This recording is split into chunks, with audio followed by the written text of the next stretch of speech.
We will tear your souls apart.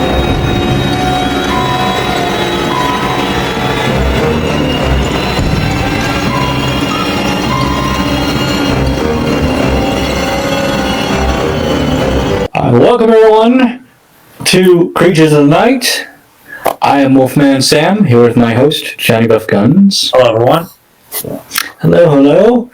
John, you want to start us off? Yes, I want to start this podcast saying about how we're going to talk about Re-Animator, Return of the Living Dead, both turning 40 years this year. Can you believe it? Yeah, time sure flies. It does. And Jaws, and it's funny that I have the shirt on, but Jaws just turned 50 not too long ago. That's right. That was the last podcast we did about. Yeah, so it's definitely in terms of early 80s and 70s horror films, they're getting up there. They're getting into real legendary status. Yeah, they're hitting big milestones. Absolutely. Yeah.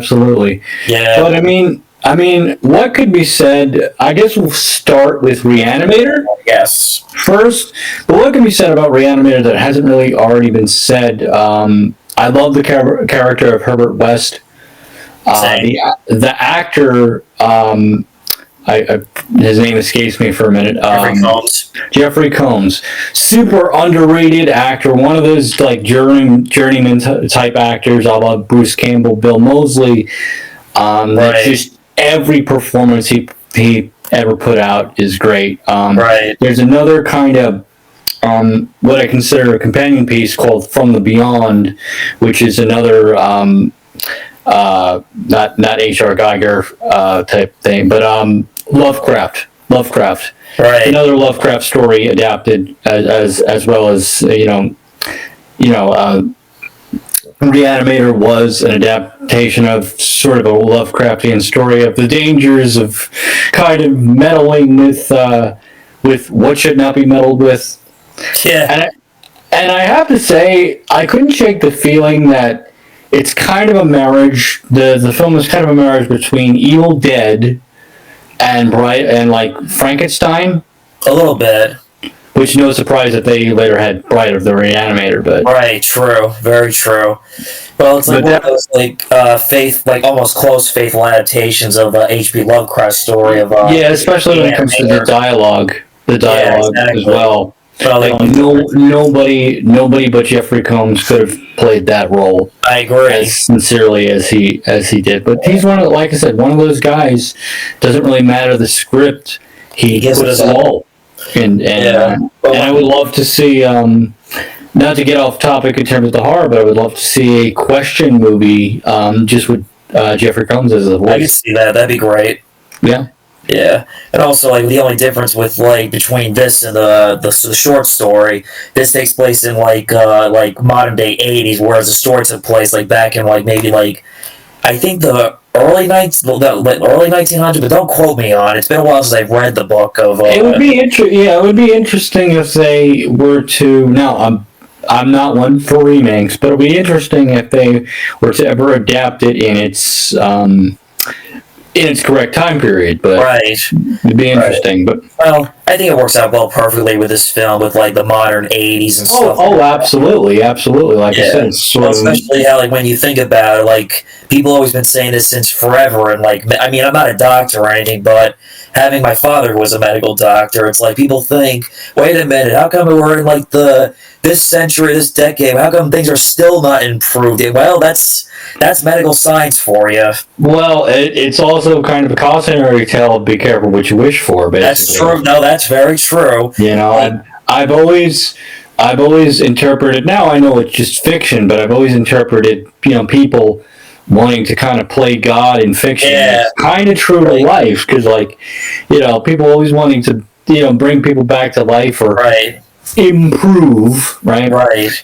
And it always seems to go wrong. So I know it's just fiction, but I kind of always take that to heart. Right. I'm not a doctor, but I understand it's not easy, the life of a doctor, having witnessed and seen how it's not easy. The guy, what was that character's name? Who Herbert West that he lived in with as a tenant. I forget. Wait, hold on a second. I'm just gonna look it up quickly. Google it. Yes, they didn't have Google in the '80s. No such thing. Oh, it was Doctor. Well, actually, he was an internist. You know, he really tried his best to bring this one patient that died, and it's not that he tried, but in the end, it's like this person. It was their person's time to go. Right. Yeah. Right. And he was a little bit skeptical about Herbert West's invention, but then it's like he was fascinated with it. But then, of course, that kind of, took over his life and also drove apart him and his fiance that he wanted to marry too. Right, right. And that's the thing. Like, it's a dark film. It definitely kind of goes past the R rating a little bit. Like I said, yeah. It has a lot more in common with like Evil Dead than it does Frankenstein. Yeah. Like I said, it was kind of the film that picked up where Evil Dead left off. Right. At the time. Right. The other thing about Herbert West is that, like, I guess he was going to med school somewhere in Europe, but then he transferred. He's a smart, intelligent guy, but I feel like every time, like, he took a class, everything was just useless. He thinks that everything the teachers were teaching were, like, useless and what you're not gonna, like, Well, it's funny given the kind of zeitgeist that we have now of, like, he would kind of fit into today's world as well. I guess, to some degree. in a sense, but I don't know. I always thought the character was very fascinating. The character of Herbert West. Yeah, I agree. But the only thing I could not understand is after when he killed that professor that he had who wanted to blackmail him, why did you bring him back if he was going to blackmail? I don't get it. Because sequels. I don't know. We got to make the money.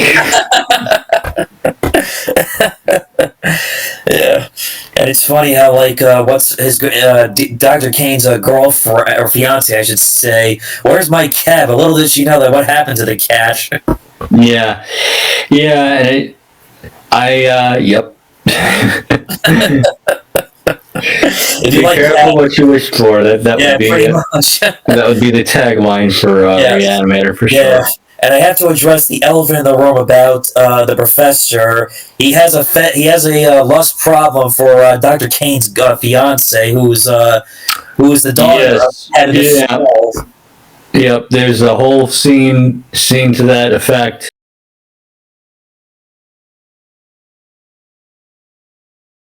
Yeah, and like I said, I don't mean to sound like a broken record, but like in terms of tone, it's definitely where picked up where Evil Dead left off. Yeah, well, just like Evil Dead, it's another gore fest. Yeah, there's some great effects. Yeah, I still say they still hold up. Absolutely, very over the top, but in a very good way, though. Oh yeah, for sure. Yeah. Is there anything else you want to add about the film before we move on to our next one? Let's see. Let me see if I got what I said on my notes. Let's see. He has notes, folks. Oh yeah, that Megan's father is kind of a douchebag sometimes. Yeah. It's been a while since I've sat down and watched the film, but from what I can remember, recently. Yep. Yeah, I remember my first view. I'm like, "What the hell did I just watch?" Like Well, yeah, it's one of those films you're just like, when you watch it the first time, it's like watching the original Evil Dead. It's just it's a complete gore fest, and even by today's standards, it can be kind of shocking, depending on your palate and your taste. Right. Did you ever read the Lovecraft novel to this? I never got around to reading much Lovecraft. I know, like I said before, there is another Lovecraft story called From the Beyond that is adapted. That also has Jeffrey Combs in it. Great film, if you guys have ever seen it. Great film. And if you're looking for more Re-Animator stuff, that's where you should start, is From the Beyond. Right.